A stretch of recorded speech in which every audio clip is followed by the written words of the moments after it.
네, 오늘 성경 본문은 고린도서 4장 16절부터 5장 1절까지입니다. 고린도서 4장 16절부터 5장 1절까지 기록된 하나님의 말씀을 낭독하도록 하겠습니다.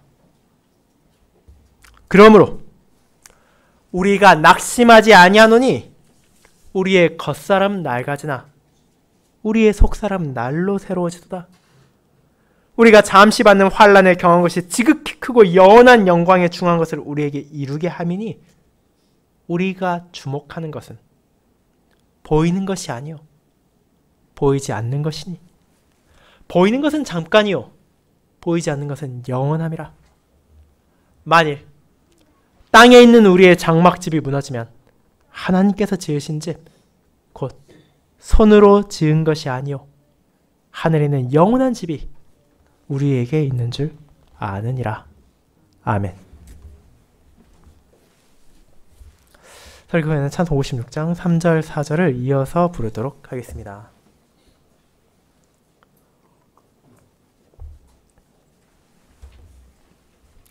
사랑하는 주 예수 그리스도 안에 있는 형제 자매님들, 저는 여러분을 포함한 모든 사람들이 이 땅에 사는 동안 종종 느끼게 되는 것, 특별히 나이를 먹게 되면 깨닫게 되는 것은 우리들의 육신이 얼마나 나약하고 또 부족한지에 대한 것입니다. 우리는 크고 작은 질병으로 인해 고통을 겪기도 합니다. 우리는 여러 가지 사고로 인해 힘든 시기를 경험하기도 합니다.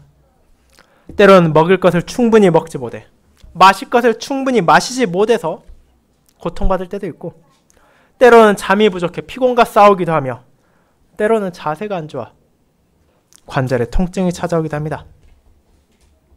심지어 그 모든 것들을 피하고 어떻게 보면 완벽한 조건에서 살아가는 것처럼 보이는 사람이라 하더라도 결국 나이가 먹으면 노화로 인한 쇠퇴와 연약함을 피할 수는 없습니다. 과거에는 우리가 아무 문제 없이 할 수 있던 것들이 점점 어려워진다는 것을 느끼게 되고, 예전에는 기억하던 것들을 기억하지 못할 뿐 아니라 내 건강했던 몸도 점점 약해지고 있다는 신호를 받게 됩니다. 그리고 이는 사람에 따라 그것이 더 빨리 찾아오느냐 그리고 더 느리게 찾아오느냐의 정도의 차이가 있을 뿐이지 결국 모든 사람이 피할 수 없는 것이기도 합니다.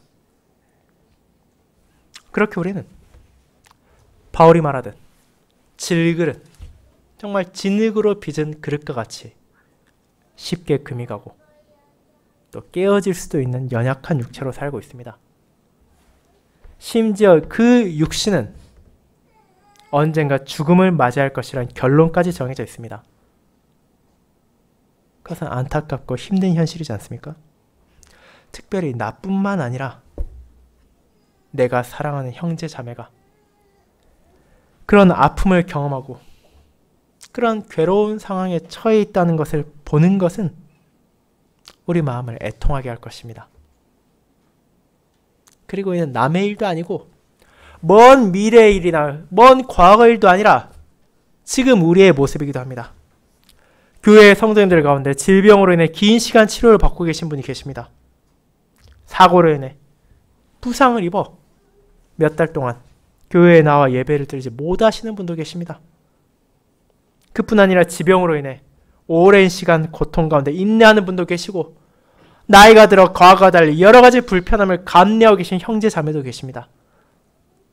그리고 이제 거동도 하실 수 없고 의사 표현조차도 어려웠던 시간을 지나 마침내 하나님께서 자신의 품으로 부르신 형제님도 계십니다. 그런 모든 지체들을 바라볼 때 나 자신의 연약함까지도 포함하여 우리는 낙심하고자 하는 유혹을 느낄 수도 있습니다.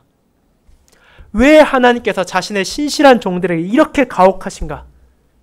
의문을 품을 수도 있습니다. 그 외에도 다양한 어려움들이 우리 육신에 찾아오며 신자라더라도 그것들을 감내하는 동안 마음이 흔들리고 큰 고통 가운데 마치 내 안에 소망이 없는 것처럼 생각되는 순간도 있을 것입니다.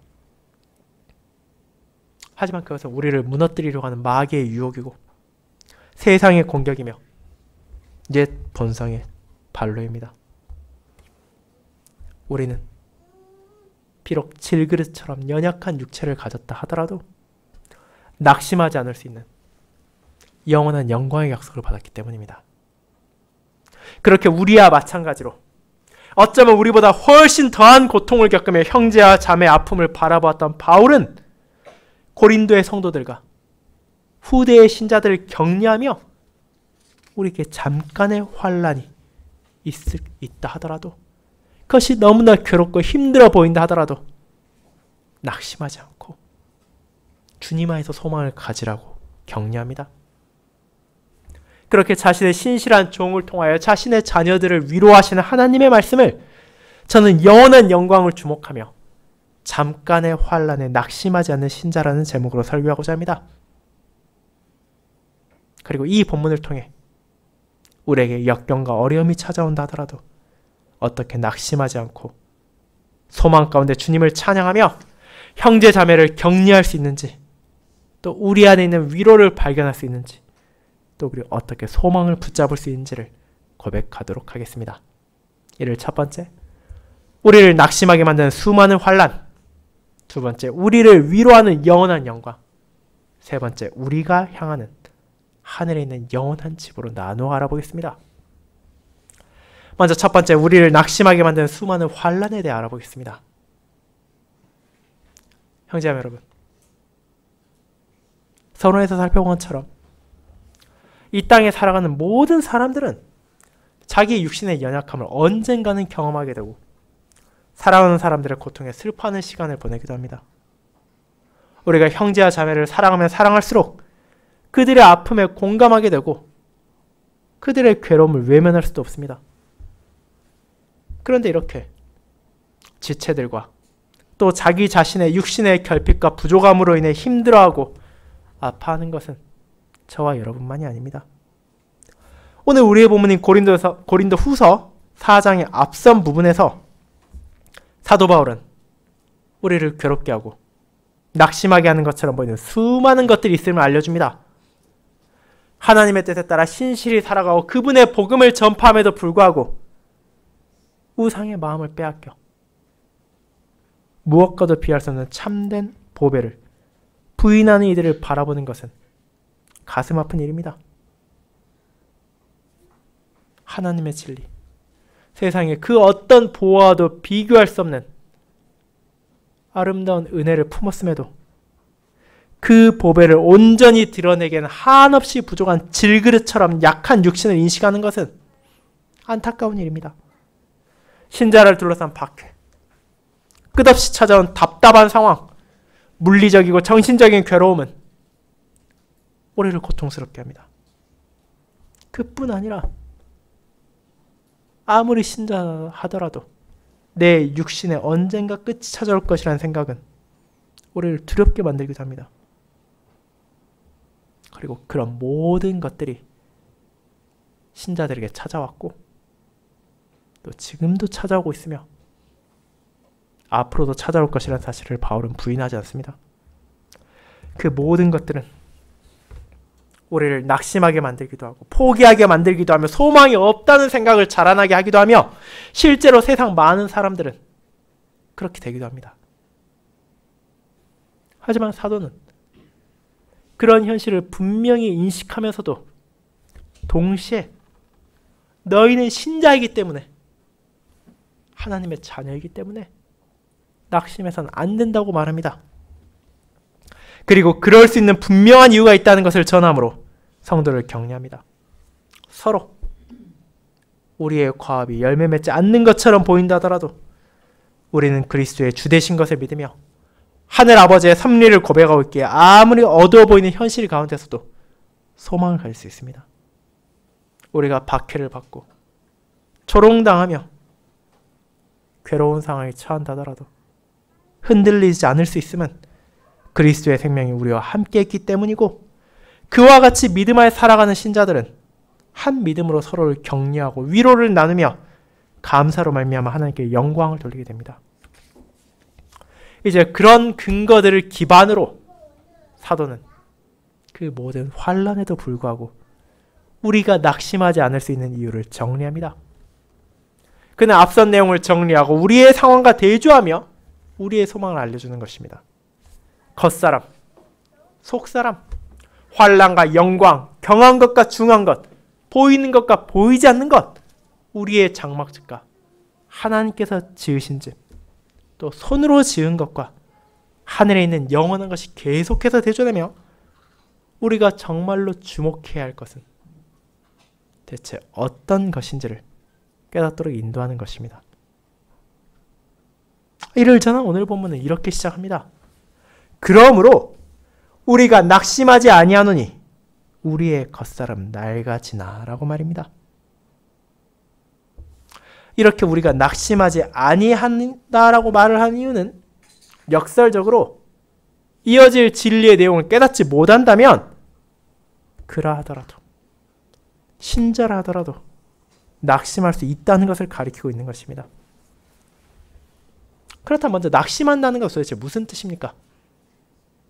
이는 에카케오라는 헬라어 동사로서 내적인 무언가로 인해 부정적 영향을 받는다는 뜻을 가지고 있습니다. 그리고 거기에서 파생된 의미로 우리가 의욕이나 자신감을 잃어버린다는 뜻도 갖고 있습니다. 그렇게 바울은 우리가 무언가를 포기해서도 안 되고 주님의 뜻에 따라 살고자 하는 의지를 내려놓아서도 안 된다고 말하는 것입니다. 하지만 앞서 말한 것처럼 저나 여러분을 포함한 성도를 하더라도 참된 진리를 깨닫지 않는 한, 그것만을 붙잡고 있지 않는 한 상심하고 낙담하기 쉬운 것도 사실입니다. 그 대표적 이유가 무엇입니까? 우리의 겉사람이 낡아지고 있기 때문입니다. 겉사람은 우리의 외적인 모습을 가리킵니다. 여러분이 자신의 육체를 생각한다면 시간이 지날수록 쇠약해진다는 것을 알 수 있지 않습니까? 아직 어린 자녀들은 그것을 깨닫는 이가 거의 없겠지만 나이가 20대를 넘고 30대를 넘어가면 점점 사람은 자신의 신체적 능력이 정점을 찍었다가 서서히 깎여간다는 것을 알게 됩니다. 우리의 육체, 힘, 지구력이 떨어지고 우리의 지적인 능력, 암기력이나 이해력도 떨어지기 시작합니다. 무언가를 새롭게 배운다는 것에 어려움을 느낄 때도 있고 과거에 알던 것에 멈출 수가 있습니다. 우리 애가 어릴 때는 특별한 운동을 하지 않아도 힘이 넘치고 활력이 있었지만 나이가 들면 들수록 그저 평범한 일상을 유지하기 위해서도 많은 노력이 필요합니다. 그렇게 우리의 겉사람은 실제로 점점 낡아지고 우리가 아무리 그것을 아끼고 갈고 닦는다더라도 그 기능을 조금씩 잃어갑니다.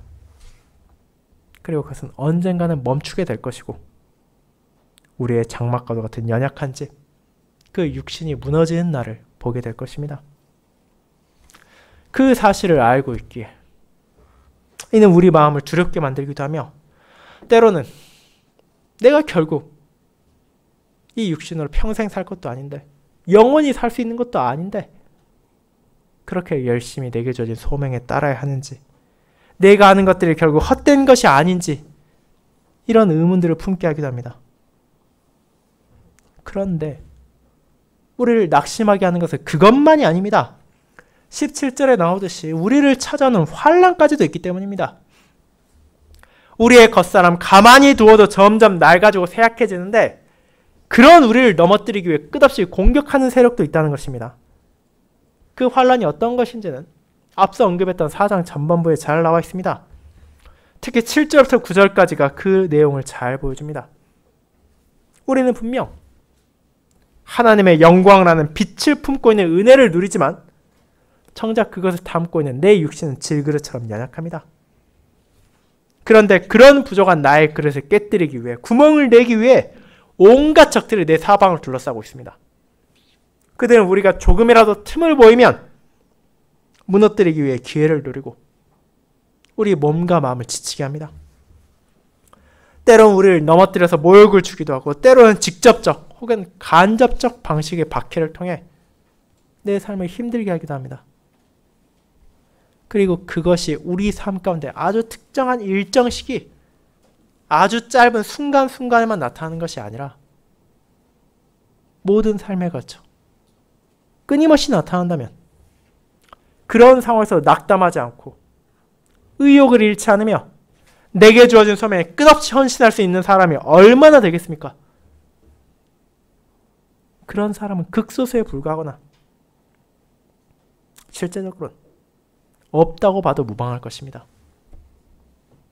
그런 현실을 바울도 잘 알고 있었습니다. 여러분이 아시듯이 바울 또한 하나님께 제발 내게서 이것을 없애달라고 한 지병으로 고통받고 있었을 뿐 아니라 온갖 박해를 당하기도 했고 초롱을 당하기도 했기 때문입니다. 그렇게 낡아지는 겉사람을 가진 사람이 환난을 겪으면서도 낙심하지 않는다는 것은 결코 쉬운 일이 아닙니다. 그렇게 바울은 4장에서 계속적으로 그들을 권면하고 격려하며 그럼 우리가 무엇을 바라봐야 하는지를 알려주는 것입니다. 그렇다면 여기서 잠시 정리해 보도록 합시다. 이런 환난과 낡아지는 겉사람은 대체 어디에서 기인한 것입니까? 어쩌면 여러분은 우리를 지으시고 우리를 둘러싼 환경도 다스리시는 하나님께 책임을 돌리고 내가 아니라 하나님께 이 잘못이 있다는 결론으로 나아가려는 충동을 느낄 수도 있습니다. 그 모든 고통과 아픔의 책임을 나 자신에게 돌린다는 것은 쉬운 것이 아니기 때문입니다. 그렇게 만물을 창조한 조물주를 향해 혹은 자신을 낳은 부모를 향해 원망을 토하는 사람들도 있습니다. 그러나 신자는 우리의 육신이 이와 같이 낡아지고 연약해지는 원인, 우리를 둘러싼 세상이 비참으로 가득한 이유를 알고 있습니다. 그것은 바로 우리 첫 조상의 죄 때문이며 그들과 함께 그 죄에 참여한 우리의 잘못입니다.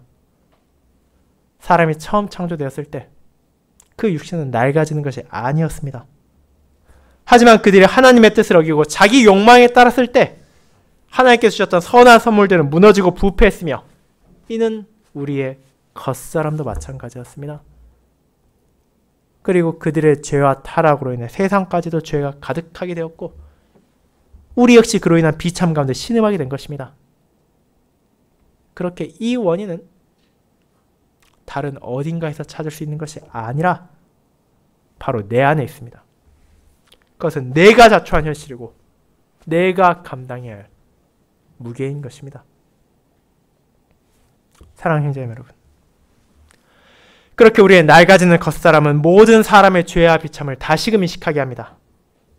그리고 이 연약한 질그릇과 같은 우리 육신은 다양한 방식으로 그 진리를 우리가 떠올리게 만듭니다. 때로는 생각지도 못했던 병에 걸려 입원을 하기도 하고 고생을 해야 될 때도 있습니다. 때로는 사고를 당해 고통스러운 치료를 거치고 힘든 재활을 해야 될 때도 있습니다.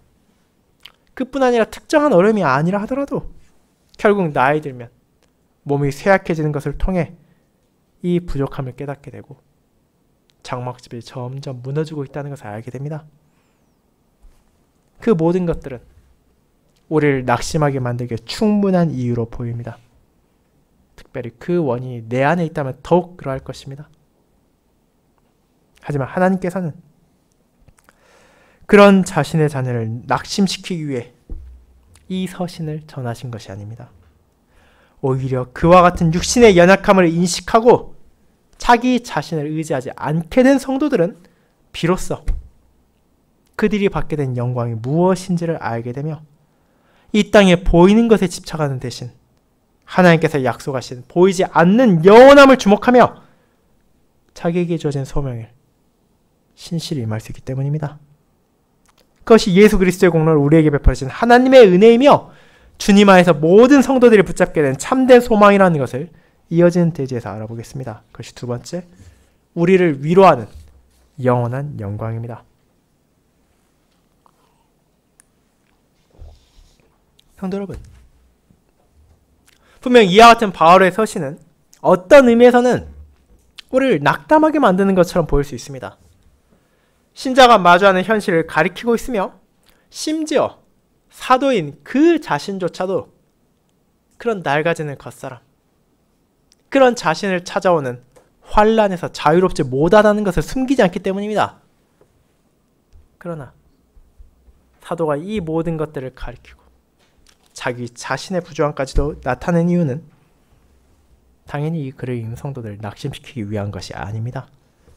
그와 반대로 아무리 그런 고통과 괴로움이 인내하기 어렵게 느껴진다 하더라도 실제로는 그와 반대라는 것을 우리가 그 모든 역경 가운데서도 낙심하지 않을 수 있다는 것을 알도록 하기 위해 이 편지를 쓰는 것입니다.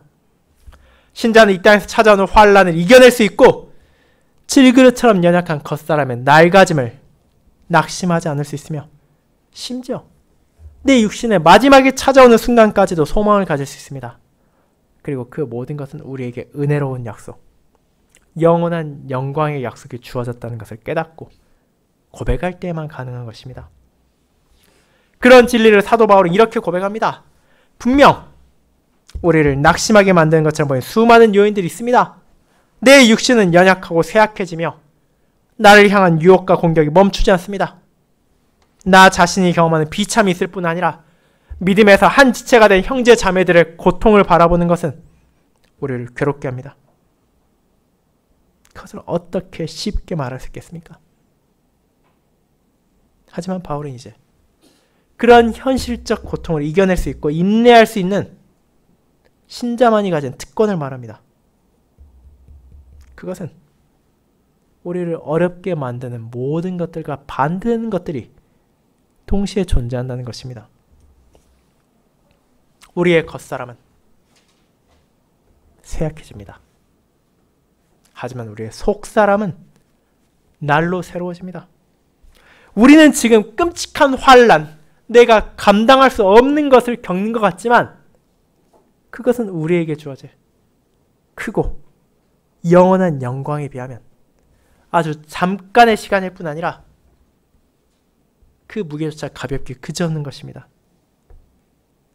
우리가 받을 영광이 한없이 큰 것이기에 이 땅에 있는 환란이 거기에 비할 수 없다는 것입니다. 그리고 우리는 세상에서 눈에 보이는 것에 집착하며 마치 그것이 모든 것인 양 여기는 사람들도 보게 됩니다. 하지만 우리는 눈에 보이는 것들, 언젠가는 쇠하고 사라질 허망한 것에 집착하는 대신 눈에 보이지 않는 영원한 것이 있음을 주목할 수 있습니다. 심지어 우리의 장막집, 내 육신이 허물어지고 썩어 사라지는 날이 찾아온다 하더라도 우리에겐 하늘에 있는 영원한 집, 주님께서 나를 위해 준비하신 은혜의 거처가 기다리고 있습니다. 그 모든 것들이 존재한다는 것을 아는 사람은 진정 인내를 이루어가며 환란을 이겨낼 수 있습니다. 이제 그 내용을 하나씩 생각해 보도록 합시다. 바울은 나의 겉사람, 내 눈에 보이는 외적인 육신에 대조되는 보이지 않는 속사람에 대해 말합니다. 이것은 우리의 영적인 모습에 대해 말하고 있습니다. 우리의 겉사람이 나이가 먹을 때마다 쇠약해진다는 것은 부인할 수 없는 현실입니다. 하지만 우리의 영적인 모습은 어떻습니까? 그것은 아무리 시간이 지난다 하더라도 자연스럽게 쇠퇴하는 것이 아닙니다. 도리어 그리스도의 은혜 안에 거하는 자들은 그 속사람이 날마다 새로워진다는 것을 깨닫게 됩니다. 이것이 과장된 말, 혹은 그저 신자를 격려하기 위한 거짓처럼 느껴집니까? 하지만 이는 사도 바울이 혼자 만들어낸 것이 아닙니다.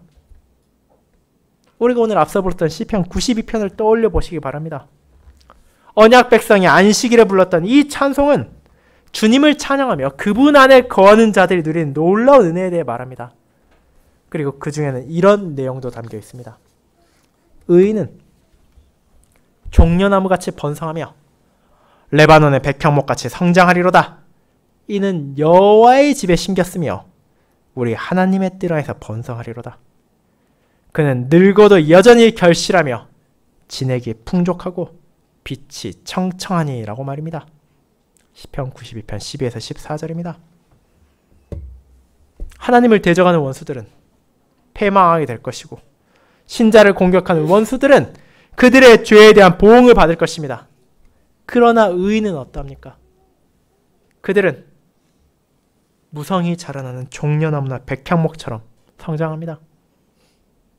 그뿐 아니라 거기에는 육신과 같이 전성기가 따로 있는 것이 아니라 늙어도 여전히 믿음의 결실을 맺을 수 있고 주님을 반영하는 빛을 청청하게 비출 수 있습니다. 그것은 물론 일반적인 관념에서는 불가능한 것처럼 보일 수도 있습니다. 그러나 신자가 여호와의 집에 심기고 하나님의 뜰에 거할 때 이는 우리의 현실로 찾아옵니다.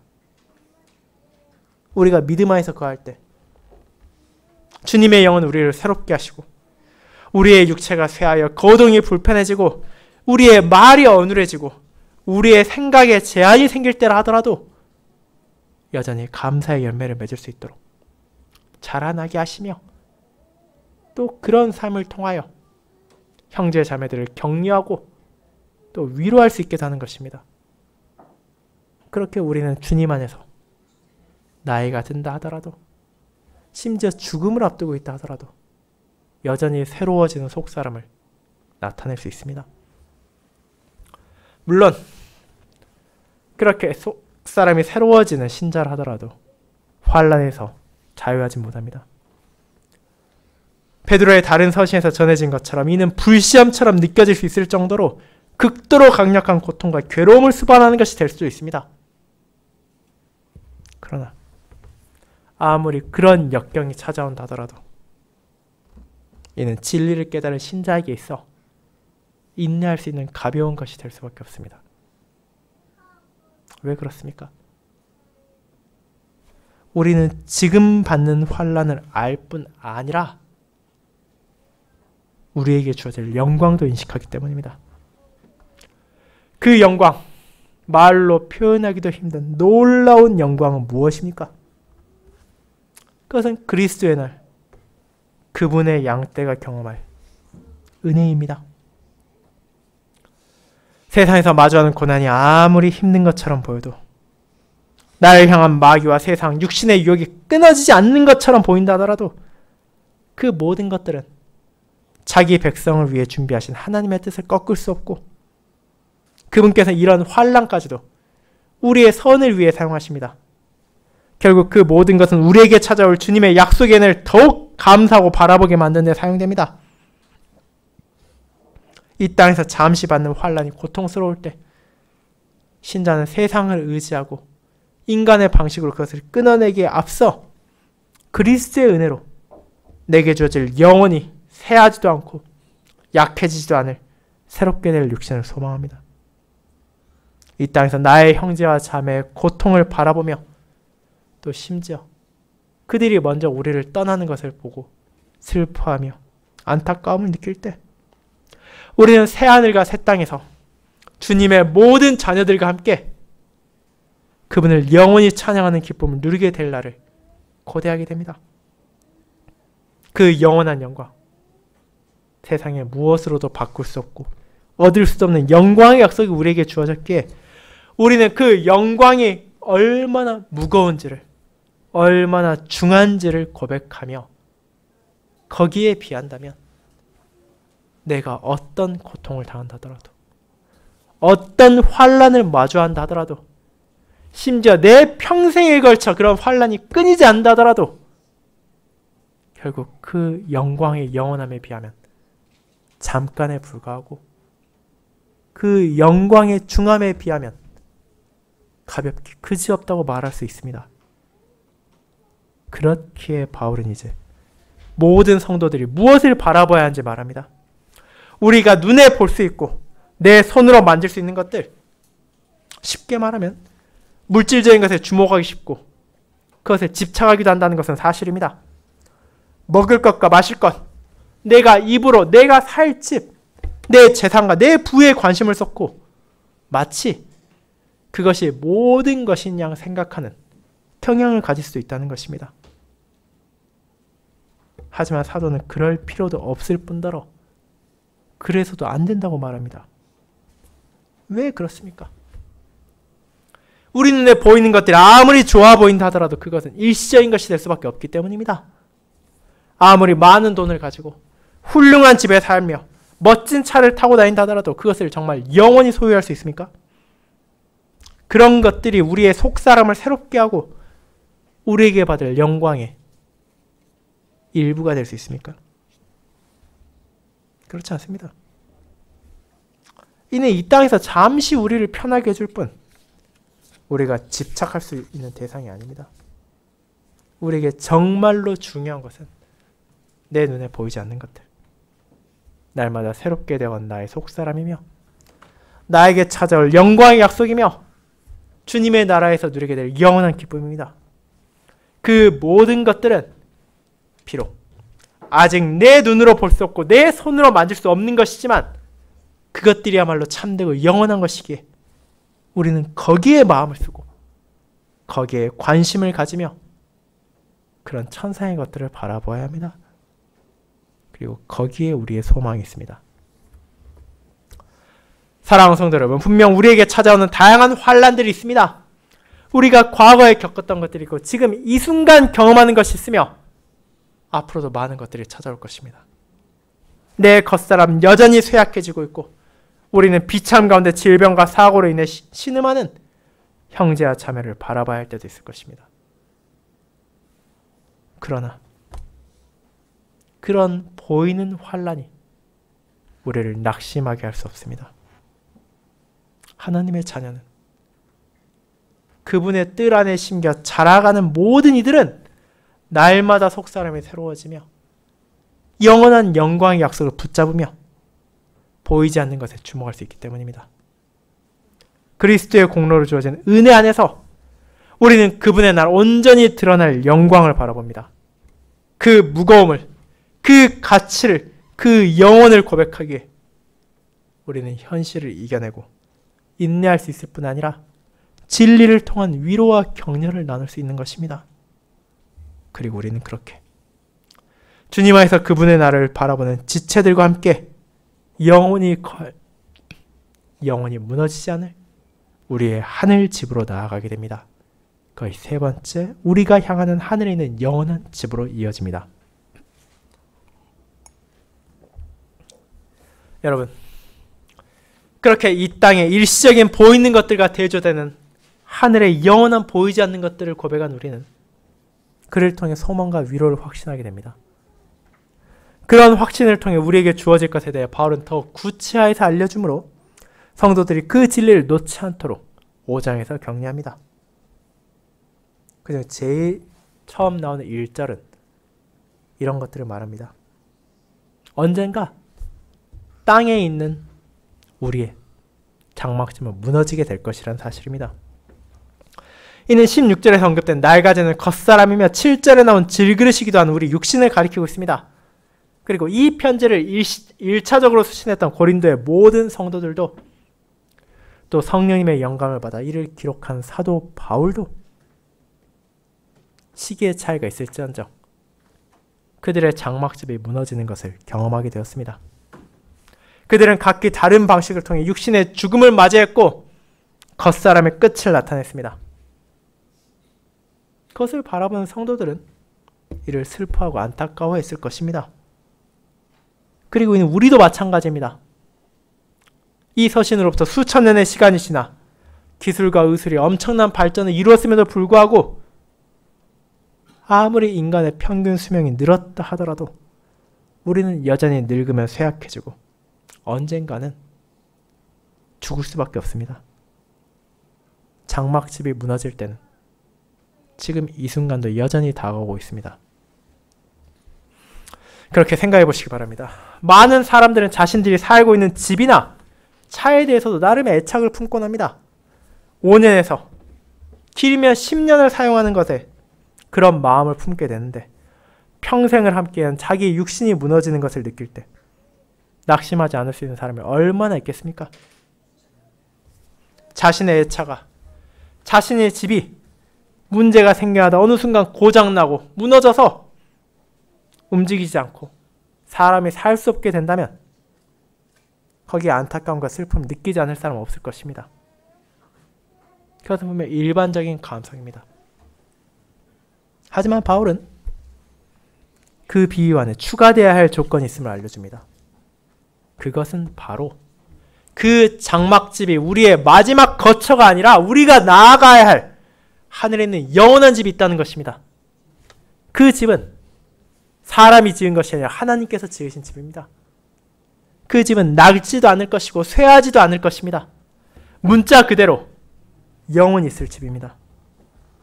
그리고 우리의 질그릇과 같은 육신이 무너진 후 우리는 그와 같은 영원한 집으로 향하게 됩니다. 그 사실이 우리에게 흔들리지 않는 소망을 줍니다. 내가 아끼던 차와 내가 사랑하던 집이 부서지고 무너지는 것을 기뻐할 사람은 없겠지만 그 후에 그 전의 것과 비교도 할 수 없을 정도로 더 좋은 차와 더 크고 훌륭한 집으로 이사가게 된다면 그 사실에 좌절할 사람은 없을 것입니다. 어쩌면 왜 내가 이제야 그 차를 쓸 수 있는지 혹은 이제야 그 집에 살 수 있게 되었는지를 기뻐하는 이들도 많을 것입니다. 그렇게 신자는 죽음이 우리에게서 끝이 아니라는 것을 알고 있기에 오히려 내게 주어진 영원한 집으로 향하는 과정임을 알고 있기에 낙심하지 않을 수 있고 소망을 가질 수 있으며 위로와 격려를 함께 나눌 수 있습니다. 그리고 그것은 우리의 형제가 우리를 먼저 떠났다더라도 마찬가지입니다. 비록 육신으로 우리가 그와 함께 있을 수 없기에 안타까움과 슬픔 느껴지는 것은 자연스러운 것일 수 있습니다. 하지만 그 형제는 이제 우리보다 더 나은 것으로 더 영원한 영광의 것으로 나아갔습니다. 그렇게 실제로 그 상황에서 더 안타까워할 쪽은 우리가 아니라 바로 그 형제입니다. 그렇게 우리는 서로 다시 만날 날을 바라보며 이 영원 날에 대한 소망 가운데 기쁨으로 주님을 찬양하며 일시적인 작별을 구할 수 있는 것입니다. 사랑하는 여러분, 이 놀라운 진리에 대해 우리가 오후에 다시 한번 살펴볼 교림답 제16절 42문답은 다음과 같이 고백하게 합니다. 그리스도께서 우리를 대신해 죽으셨는데 왜 우리가 여전히 죽어야 합니까? 그 답은 이렇습니다. 우리의 죽음은 우리의 죄값을 치르는 것이 아니라 단지 우리가 죄 짓는 것을 그치고 영원한 생명으로 들어가는 것입니다. 그렇습니다. 우리의 장막집이 무너질 때, 우리의 질그릇이 깨어질 때 우리는 슬픔과 좌절이 아닌 기쁨과 감사를 누릴 수 있습니다. 우리는 영원한 멸망이 아니라 영원한 영광으로 나아가는 것이기 때문입니다. 더 이상 어떤 환난도 우리를 괴롭힐 수 없고 어떤 박해나 조롱도 우리를 찾아오지 못할 것입니다. 그렇게 신자는 이 영원한 집에 대한 소망으로 인내할 수 있습니다. 이제 우리를 살피고 우리의 지체를 바라보도록 합시다. 우리 중에 고통받는 형제 자매가 있습니다. 육신의 연약함으로 겉사람의 낡아짐으로 주변의 박해와 공격으로 환난 가운데 인내한 이들이 있습니다. 그리고 그런 어려움과 괴로움의 시간을 지나 그 생명을 마친 형제도 있습니다. 그런 고통의 당사자로 싸워가는 것도 그런 어려움을 겪는 일을 바라보는 것도 결코 쉬운 일이 아닙니다. 하지만 하나님께서는 우리가 좌절하는 대신 낙심하는 대신 포기하는 대신 더욱더 말씀을 붙잡고 주님께서 내게 주신 소명을 이 생명이 다하는 그날까지 담대하게 임할 수 있으며 그를 위한 위로와 격려를 나눌 수 있는 진리를 베풀어 주셨습니다. 왜냐하면 우리를 위한 영원한 집이 있기 때문이며 우리를 위한 영광이 있기 때문이며 주님께서 우리를 기다리고 있을 뿐 아니라 그분과 함께할 모든 은혜로운 약속까지도 영원하기 때문입니다.